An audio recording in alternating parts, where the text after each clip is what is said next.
Subcommittee on Firearms will come to order, and we will go at ease.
Firearms will come to order. First, we're going to start by taking attendance. Madam Clerk, if you can open the roll. And a quorum is present. We're first going to start with SB 115. We know the senators are not here, but we have heard some similar bills before for SB 643 and SB 115. We will allow debate from the public input on SB 115, but we will not on SB 643 since we did hear, we had debate on HB 1525 by Delegate McGuire, and it is the similar bill, the cognate. So that being said, SB 115, we are going to have it presented by Delegate Helmer, and then we will move to members of the public to give testimony.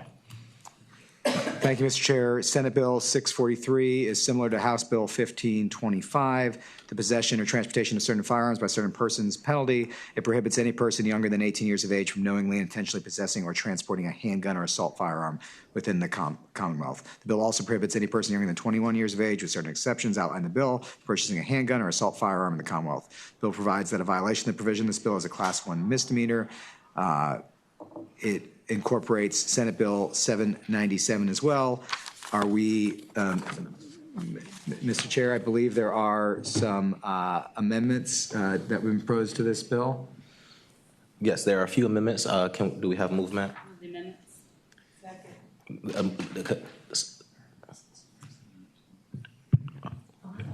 thought we was on 643.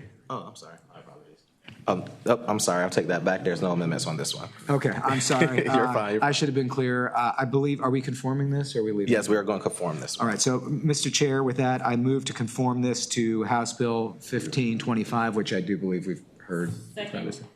Yes, there has been a motion to conform SB 643 to HB 1525, and it has been properly moved and seconded. And it's a substitute. Mr. Chair, with that, I have a motion, if that would be appropriate. Yes. Mr. Chair, I move that we report and did this bill go to appropriations previous? No. Okay, Mr. Chair, I move that we report Senate Bill 643 as amended. Second. There has been a motion to report SB 643 as amended and properly seconded. Madam Clerk, please open the electronic scoreboard.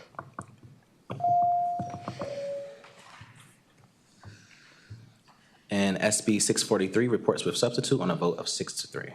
Thank you, Delegate Helmer. And Mr. Chair, I'm happy to present Senate Bill 115 if that would be appropriate, since I did have the cognate.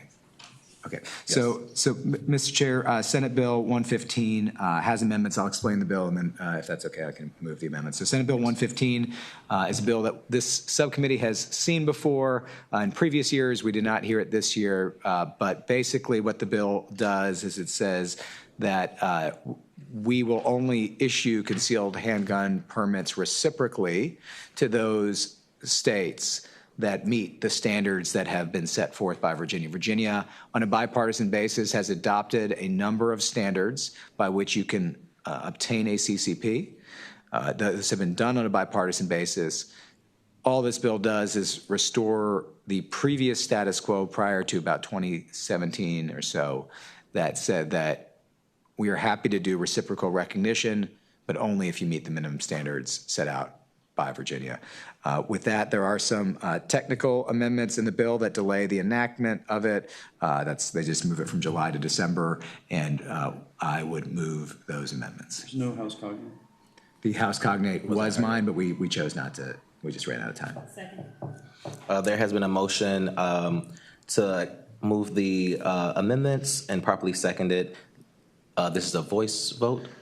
All in favor, say aye. Aye. All opposed, the amendment is before us. That is all for my presentation, Mr. Chair. Thank you, Delegate Hammer. Moving to members of the committee, is there any questions? Delegate Wilt. Thank you, Mr. Chairman. My question maybe for council. So help me remember back, bill cognates. Do I remember that they went to appropriations? And if so, I'm just wondering. So this bill we didn't hear in this subcommittee. This is the first time we're hearing this bill. Okay, this bill. And it will need to go to appropriations. Okay, thank you. I'm sorry. Thank you. Oh, you're fine. Any other questions? Seeing none, we'll move to the members in the public that wish to speak in support of the bill, and we will put 3 minutes on the clock. Good afternoon, Mr. Chairman, members of the committee. My name is Lori Haas. I work at the Center for Gun Violence Solutions. This is a good bill. We know that there are many states across the country that have virtually no restrictions on who can apply for and qualify for a concealed handgun permit. Some states, in Virginia, we prohibit persons under certain protective orders who've had certain mental health treatment in a residential setting in the last 5 years, and there's some other prohibitions. I believe that persons from out of state ought to meet our standards, the standards that Virginia has set forth in the code. And we thank the Delegate Helmer for carrying the bill almost, and then Senator Pekarsky for bringing the bill forward. Thank you. Thank you. Moving to members of the public that wish to speak in opposition of the bill, please come forward, and we'll put 3 minutes on the clock. Mr. Chairman, Philip Van Cleve, VCDL. There was a bipartisan vote that created the law that we have now. In fact, what triggered that was an attempt to do what this bill does, and then the Attorney General back then, Herring, saying, well, we're really going to cut back on the number of states. The uproar was so intense from Republicans and Democrats, because Democrats own guns just like Republicans do. The uproar was so intense that McAuliffe basically signed a bill, bipartisan bill, that went the other way, that said, okay, we're taking the Attorney General, everybody out of the picture. We're just going to honor every permit. And a bunch of states are doing this. In fact, some 29 states let you carry without a permit. Nobody's having a problem. What you'll find is every state that is doing concealed carry, the people are every bit as law-abiding in those states as they are here. It's so rare that you hear of a problem with a permit holder committing a violent crime. So this is going in the wrong direction. Number one, it's hurting Virginians, because this could restrict other states that we carry in when we travel. And that was one of the big uproars, going to even a neighboring state, we could have problems. And number two, it's very uninviting to people from other states that want to come to Virginia, and they say, well, gee, I can't protect myself there. Why, why would I go there? So we strongly oppose this bill. Thank you. Thank you.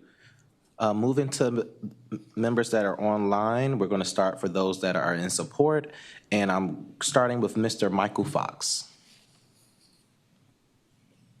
Thank you, Mr. Chair and members of the committee. I'm Mike Fox, a volunteer with Moms Demand Action for Gun Sense in America in Albemarle County, and we support this bill. Thank you. Mr. Ander Goodart. Thank you, Mr. Chairman. Andrew Goddard, Virginia Center for Public Safety. I would like, and I'm sure you remember, that the carrying of concealed handguns is not a right. It is a regulated privilege. Virginia should not be granting such privileges to people from other states that don't meet the requirements to get a permit if they were a Virginia resident. Also, Virginia residents who cannot obtain a permit in Virginia because they don't qualify should not be allowed to use a permit from another state, which ignores the fact that they would not meet the Virginia requirements. So we strongly support this bill. Thank you. Thank you. Moving over to those online in opposition, we will start with Mr. Grant Kendall. Hello, my name is Grant Kendall. I'm from Fairfax, and I oppose this bill for the reasons stated by VCDL. Thank you. Mr. Singh. Hey everyone, how are you doing? Yeah, I oppose this bill just because, let's be honest, if criminals, they're gonna do what they're gonna do, right? They're a bit less conscientious and good thinking like we are. They're just gonna slip it in on themselves, right, and continue with it. So this bill would really just make everybody else, the rest of us who are conscientious, law-abiding, kind of not do that anymore, right? So, if they got affected out of state or whatever as well. Thank you. Thank you. Mr. Narani. Good evening. My name is Kasim Narani, and I'm a member of BCDL, and I oppose this bill. Thank you. Thank you. Mr. Diaz. Hello, my name is Carl Diaz. I'm also a member of VCDL, and I oppose this bill. Thank you. Mr. Hemmings. Hi, Mr. Chair. James Hemmings, Fairfax resident. I oppose this bill because, like with driving licenses, this should be something where you're able to conceal carry across the nation under full faith and credit clause, the U.S. Constitution.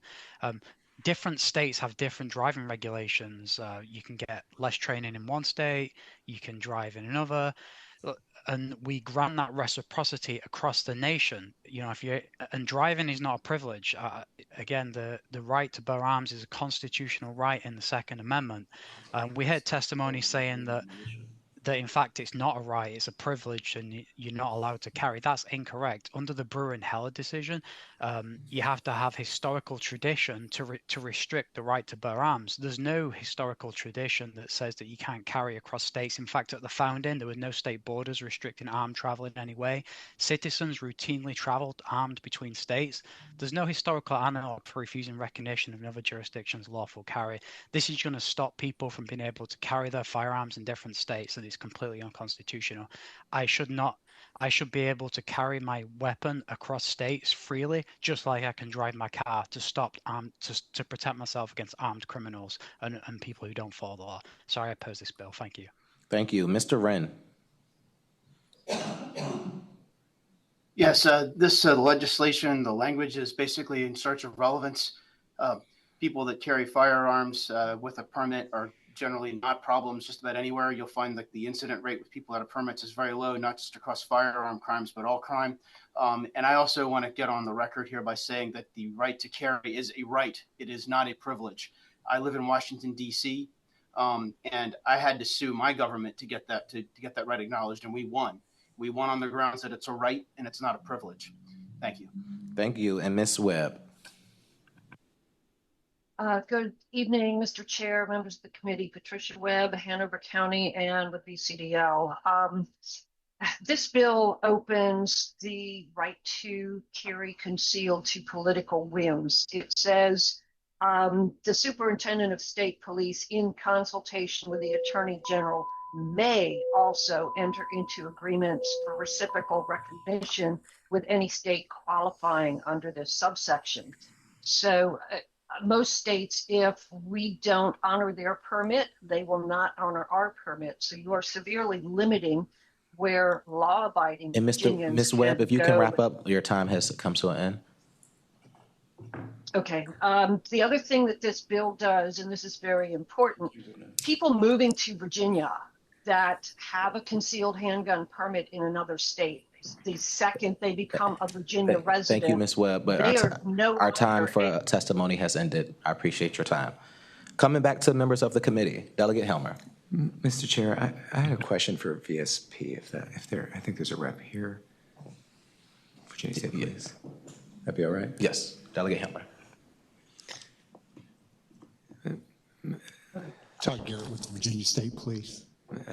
Thank you, Mr. Chair. I just wanted to ask, I have heard this testimony a few times just now, but also previously about CCP holders committing crimes. And do you know the extent to which in our crime database we actually keep records of whether or not a person who committed a crime was a CCP holder? Is that like a data field that we maintain? Like, do you hold a CCP that we can easily search and know the answer to? Right. Mr. Chairman, members of the committee, I do not have that answer off the top of my head, but we can research and find that out if it's available. But I don't believe it is available. Thank you, Mr. Chair. Thank you. Mr. Chair, I think someone was moving. I think Ms. Haas actually may have an answer. Did you have an answer to that question? I saw you moving your hand over there. Yes. We have searched before in the Commonwealth of Virginia and been told that is not, those records aren't kept. So like of all the felonies committed in the Commonwealth of Virginia in any given year, how many were committed by a concealed handgun permit holder, we call it, and the answer is not available to us. Thank you. Thank you, Mr. Chair. Delegate Oates. I just wanted to point out that on the Public Safety Firearms Subcommittee form given to us today, the fiscal impact is $206,682 yearly over until year 31, which is a total of $1,033 in impact to the state of Virginia. Thank you. Delegate Will. Thank you, Mr. Chairman. So we called on one person that raised their hand. I saw another hand go up that may be able to add some information. I have no idea, Mr. Chairman. Yes, I couldn't see his hand. Yes, sir. Thank you, Mr. Chair. Yeah, the police, the state police do keep records of revocations. They just don't know why it was revocated.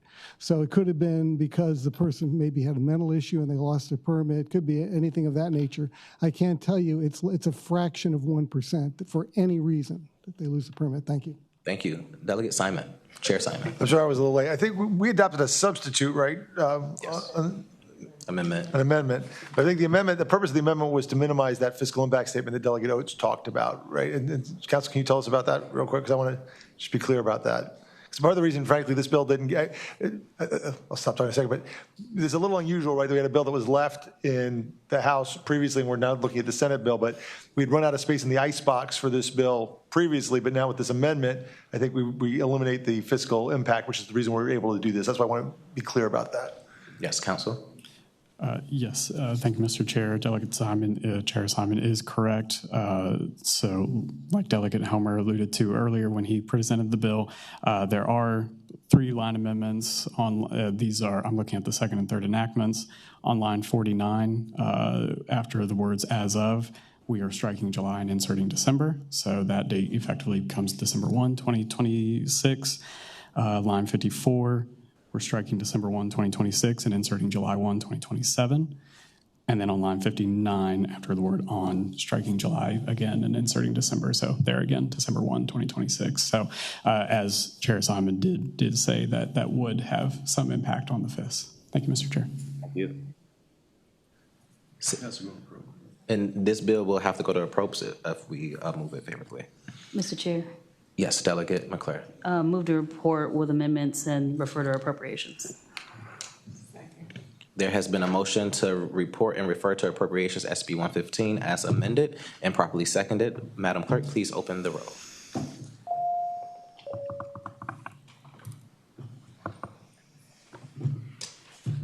Madam Clerk, please close the roll. SB 115 reports and refers as amended to the Committee of Appropriations on a vote of 7-3. I do just want to give some clarity to SB 643. That bill was conformed in the Senate, and now we conformed it here in the House, so more than likely we'll go to conference so they can work it out and get the best language possible, because we see some things on the Senate side and the House side that we like, and we want them to work it out so we can get the best language out of it. So just wanted to give that clarity. But other than that, can I get a motion to adjourn? Awesome. Committee will rise.